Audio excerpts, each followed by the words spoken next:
is not able to be with us this evening, so I will lead you in the Pledge of Allegiance. Please join me. I pledge allegiance to the flag of the United States of America and to the republic for which it stands, one nation, under God, indivisible, with liberty and justice for all. Please be seated. Nate, please come to the podium.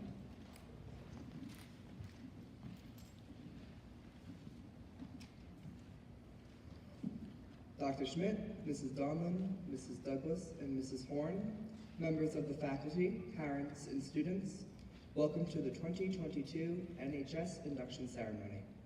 We are gathered here to formally recognize those students who have been selected by the faculty of our school for successfully completing their candidacy and are being inducted as new members of our NHS chapter. For current members and those former members who may be among our guests, we hope this will serve to remind you of the standards of excellence you too are charged with maintaining as members of the nation's oldest, largest, and most prestigious student recognition program. Our chapter is proud to have been inducting new members since 1997, and with today's ceremony indicates the continuing emphasis on excellence that we represent for our school and community. Throughout the year, members of our chapter serve as role models for other students. In addition to the strong academic records which established our eligibility for membership, our chapter members are leaders in many student organizations, and we serve our school and community through the activities, including the Senior Citizens Banquet. We are proud of this record of accomplishment, and we welcome these new members who bring new energy in support of our continuing work as NHS members. It is at this time we proclaim to all in attendance that membership in the Genesee Valley Central School chapter of the National Honor Society has been earned by these candidates through the effective demonstration of the 4 qualities that serve as standards for the society. Officers of the chapter will now review these qualities for the candidates and invite an honored guest to speak on each of the 4 pillars. Kim, will you please light the gold scholarship candle?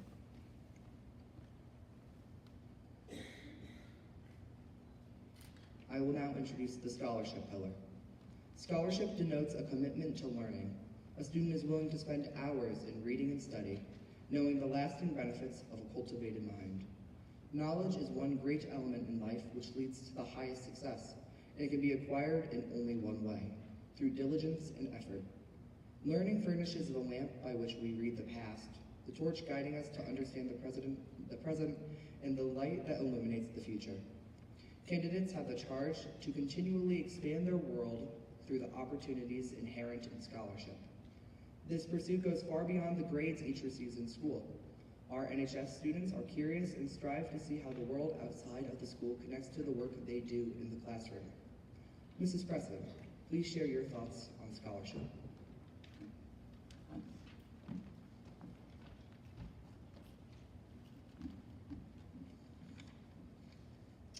Hi, my name is Mrs. Preston, and I have the privilege of speaking on the 4th pillar of scholarship. What is scholarship? It's a word we've heard and we use often, but what does it actually mean? Well, we use it when we talk about getting money for college, most commonly. I help people find and apply for scholarships. Does this use of the word have something to do with our meaning here today of scholarship? One of the pillars. I believe the organizations and foundations are looking to give scholarships to scholars. Who and what are scholars? Being a scholar certainly has something to do with grades. Is it just how good a student's grades are? I think it's possible for someone to have good grades and not be a true scholar, or someone who struggles in classes but is in fact a true scholar. I think scholarship is more than money for college or good grades. Here's my definition. I believe that scholars are people on a quest for knowledge, for the sake of knowledge, not just for grades or acknowledgement, but because learning new things is rewarding. Each of you who sits in the stage here is here because you have come to exemplify some of the qualities of scholars.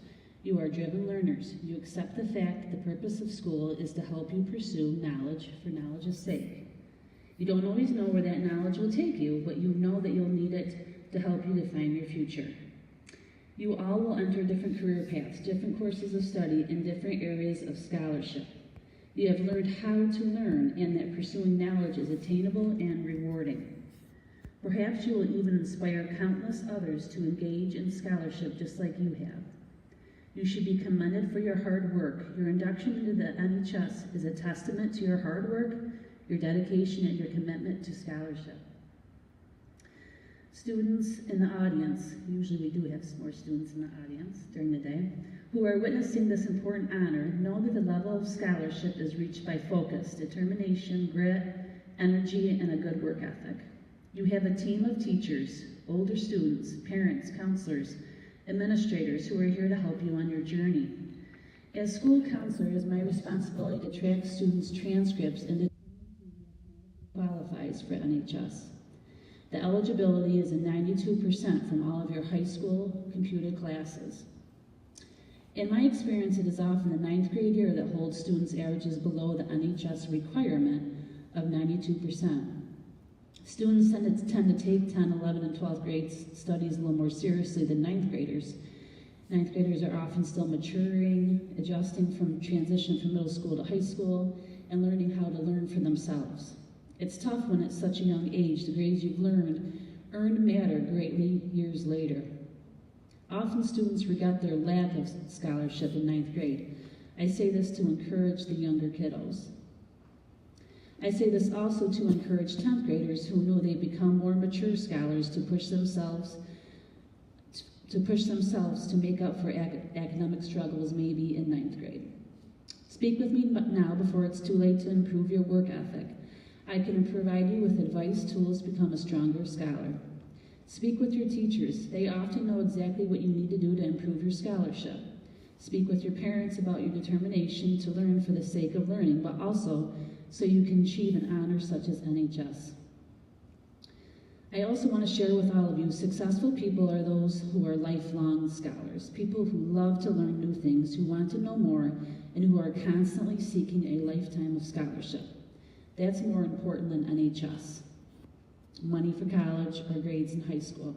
That is what we here at GV push you to become, lifelong scholars. Addison, please come to the podium.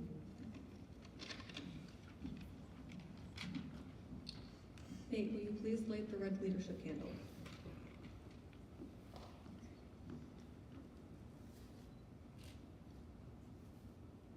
I will now introduce the leadership pillar. Leadership should exert a wholesome influence on the school in taking initiative in the classroom and in school activities. The real leader strives to train and aid others to reach their common goals of success. The price of leadership is sacrifice. Leadership is not just getting people to do something that they would otherwise be reluctant to do. It is the willingness to yield one's personal interests for the interests of others. A leader has self-confidence and will go forward when others hesitate. No matter what power and resources may exist in school, communities, and nations, they will ineffectually, without the guidance of a leader, a wise leader. Leadership is always needed. Thus lead to is a meaningful charge to each of our members.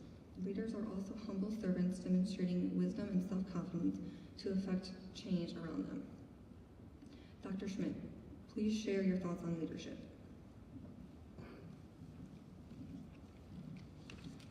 Thank you, Addison. Congratulations to all of the inductees tonight. I'd like to take a minute and analyze the definition that Addison provided for us for leadership. First, leaders should exert a wholesome influence on the school. There's no better example of students who set an example for others. That's what part of being a leader is. A leader can be defined as someone who is able to guide and enlist the help of others to achieve a shared goal or vision. A leader does not necessarily need to be a good manager, yet they should have leadership qualities in order to motivate and interact with team members. In the definition Addison just read, she said the price of leadership is sacrifice. Being willing to give up your own personal time and to volunteer, particularly when others are not willing to do so. Good leaders are present, they're visible, they have conversations with many people, they're excellent listeners. They also, as they lead by example, are not too far ahead of those they're with. They make sure that they're pulling everyone alongside of them. There are many different types of leadership styles. For example, there's autocratic, democratic, transactional, transformational, An effective leader should be able to switch between many different styles as needed, and should have a number of core personal and professional traits such as commitment, passion, decisiveness, professionalism, empathy, resilience, and above all, the ability to interact with others to achieve results. A leader has the self-confidence to go forward when others hesitate. Leaders are also humble servants, demonstrating wisdom and self-confidence to affect change around them. Sometimes the most important leadership trait is when you have the ability to step back and push the next person in line forward. Congratulations, job well done being here today.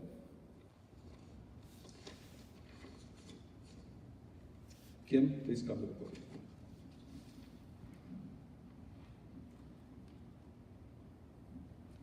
Addison, will you please light the purple service candle?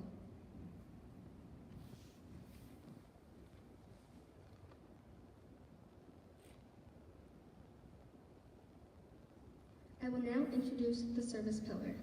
Service can be established in the routine of the day's work where many opportunities arise to help others both at school and in the community. A willingness to work for the benefit of those in need without monetary compensation or public recognition is the quality we seek in our membership and promote for the entire student body. We are committed to volunteering our time and talents to the creation of a better tomorrow. Ms. Lombardo, GD graduate of the class of 2016, will share her thoughts on service and audio recording. Good afternoon and congratulations to the 2022 National Honor Society inductees. I am honored to be part of the celebration and to share my experiences with the NHS Pillar of Service. I was inducted into GBCS's National Honor Society in 2015. I can recall the deep feelings of success and accomplishment for myself and my peers as we walked across the stage. I'm certain you are feeling similar emotions. Your friends, family, and the GBCS community are proud of your accomplishments. Continue to do great things. In choosing new NHS members, your teachers selected individuals that possessed an affinity for service. I remember in high school believing that service could only be proven by community service hours. I thought that service was quantifiable and that its purpose in high school was only designed for graduation. As a student, helping at the Allegheny County Fair and local sports teams was how I accumulated a wealth of community service hours.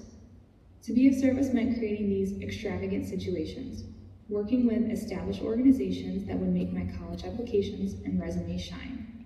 While I believe in the value of these experiences, I have also grown my definition of service to be an innate trait that sometimes takes practice as a skill to fine-tune. I realize now I held a disconnected view of service in high school. Now I believe service is something much less quantifiable and more about your attitude and actions. Arguably, being of service is the ultimate act for creating a better future. It is the act of giving your time, skills, and resources without the expectation of any reciprocation and being totally okay with that. You don't hold a grudge and think, well, since I did this act for you, you owe me. Instead, there is an understanding that your services are bettering someone else's life, reducing their stress, making things easier, sometimes in really big ways. And that is enough of a trade-off for someone with a service attitude. I believe something really wonderful can happen when just one person does something out of the goodness of their heart for a friend. It is kind of an infectious thing, helping others in your community. When you help one person, you are setting up a domino-like effect of paying kindness forward. That cool thing, oh God damn it.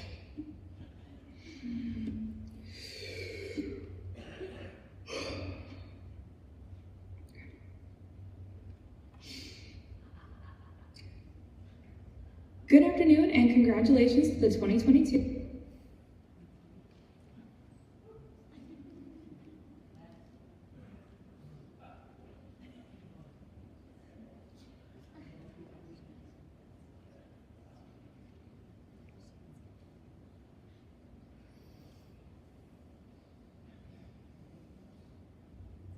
Good afternoon and congratulations. In similar emotions. Your friends, family, and the GBCS community are proud of your accomplishments. Continue to do great things. In choosing new NHS members, your teachers selected individuals that possessed an affinity for service. I remember in high school believing that service could only be proven by communities. Being of service is the ultimate act for creating a better future. It is the act of giving your time, skills, and resources without the expectation of any reciprocation, and being totally okay with that. You don't hold a grudge and think, well, since I did this act for you, you owe me. Instead, there is an understanding that your services are bettering someone else's life, reducing their stress, making things easier, sometimes in really big ways, and that is enough of a trade-off for someone with a service attitude. I believe something really wonderful can happen when just one person does something out of the goodness of their heart.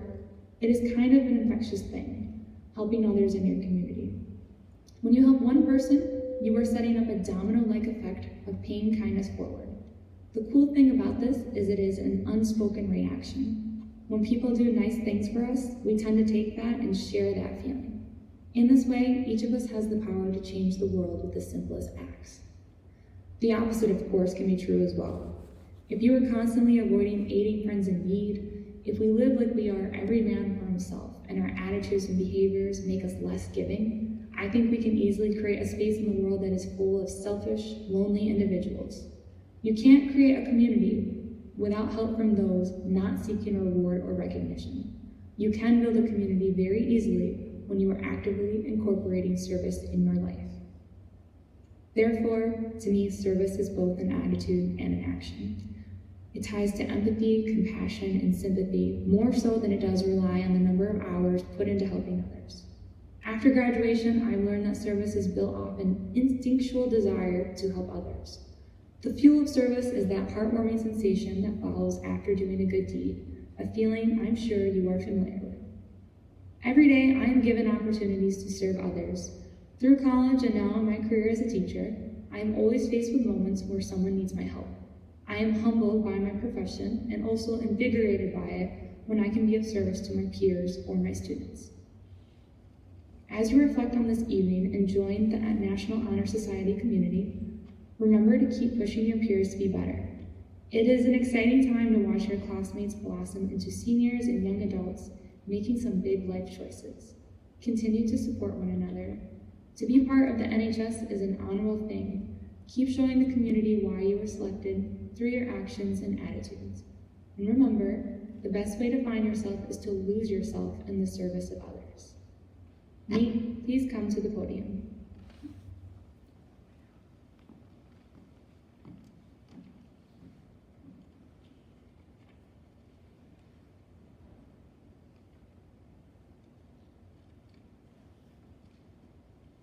Kim, will you please light the white character candle?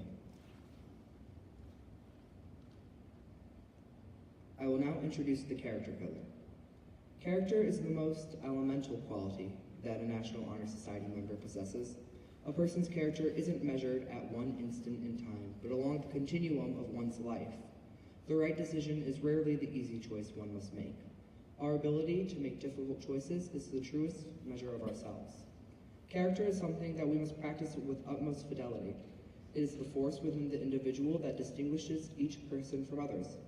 It creates for each of us our individuality, our goodness. It is this force of character that guides one through life and, once developed, grows steadily within. Character is achieved and not received. It is the product of constant thought and action, the daily striving to make the right choice.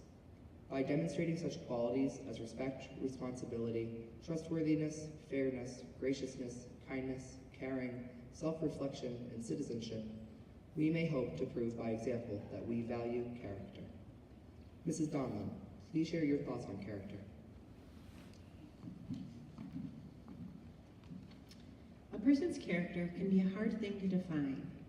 The definition Nate just read includes characteristics such as respect, trustworthiness, and citizenship. This evening, I'd like to speak to you about a character trait I consider immensely important: kindness. Showing kindness to others can be as subtle as a smile. When you're out and about, look around, acknowledge others with a simple hello or how are you? It might be the first smile or kind word that person has seen or heard all day. You've probably heard the phrase random acts of kindness to describe actions like paying for another person's meal at a restaurant or leaving an encouraging note under a stranger's windshield wiper.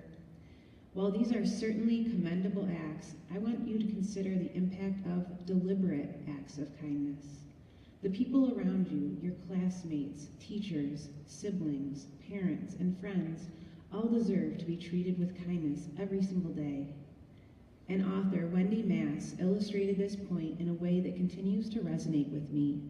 She said, "Be kind, for everyone you meet is fighting a battle you know nothing about." We all have our insecurities and personal struggles. People express their needs and feelings differently. Some people who need your kindness may be quiet and seem withdrawn. Others may have big smiles on their faces and an upbeat attitude. Assume that every person you come in contact with is fighting a battle you know nothing about. Take the risk and move beyond a smile or a kind greeting. When a certain person crosses your mind, make sure they know you are thinking about them. Write a note, send a text, make a phone call. Find a way to remind them that there is someone who cares about them and whatever battle they are fighting. Who can you show kindness to today? Does someone specific come to mind? I want to challenge you to take a minute to reach out to that person tonight or tomorrow. You may never know the impact your words and actions have on another person's life. Treating others with kindness is one of the best gifts we can give and an important part of the pillar of character. American poet Maya Angelou said, "I've learned that people will forget what you said, people will forget what you did, but people will never forget how you made them feel." Thank you. Kim, please come to the podium.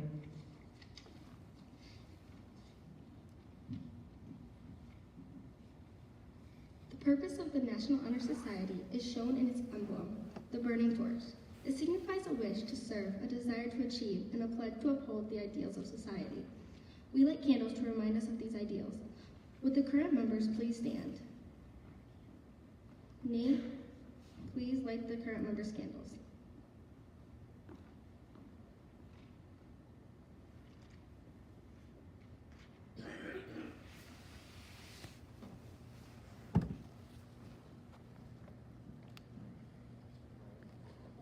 Addison.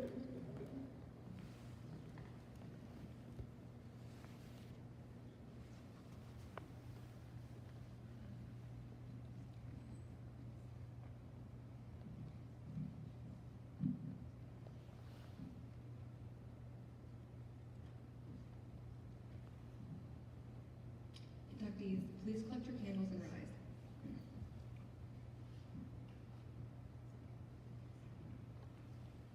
With the help of our fellow members, we would like to induct the following students who have met the qualifications for membership. Nate, please light the candles of the new members.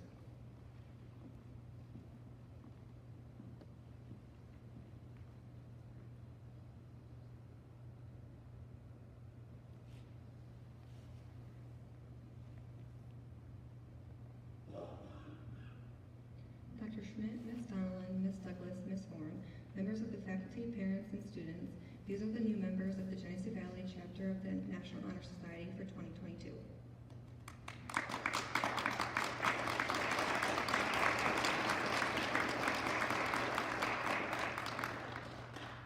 Kim, will you please come to the podium?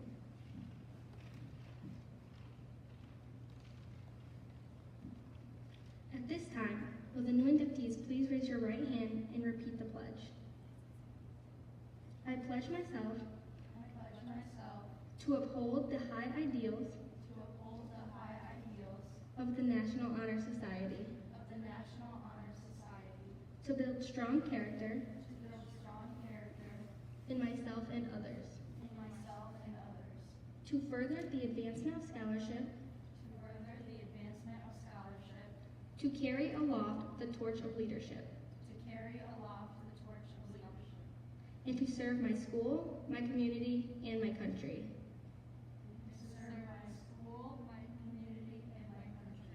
In the interest of humanity.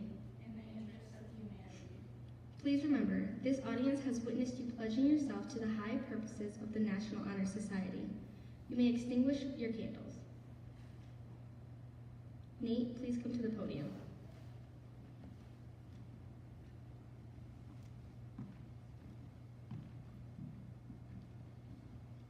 Inductees, As your name is called, please step forward to receive your membership certificate and pin.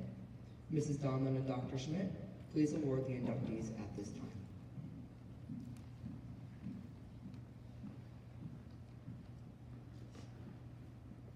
Araya Barnes, daughter of Rebecca McGee, come up and receive your certificate and pin.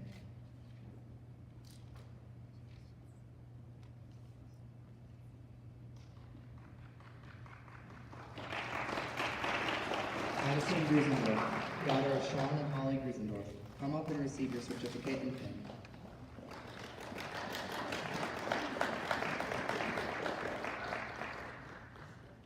Sophia Gugino, daughter of John and Liz Gugino, come up and receive your certificate and pin.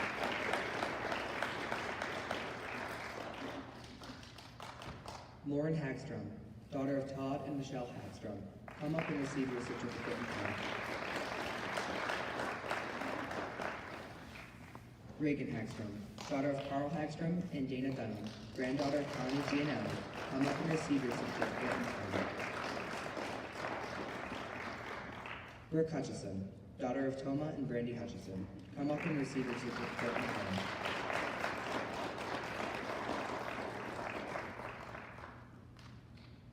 Please join me in congratulating the newest members of the Genesee Valley National Honor Society.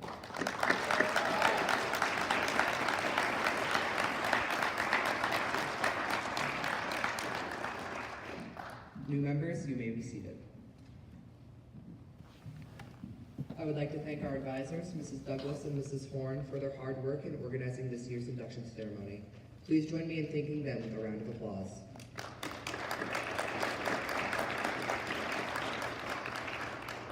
Mrs. Douglas, please come to the podium. Thank you all for attending our National Honor Society induction ceremony. New inductees, please remain on the stage for our ceremony photo. Then, National Honor Society members and their families are invited to join us in the cafeteria for a reception in their honor. Thank you.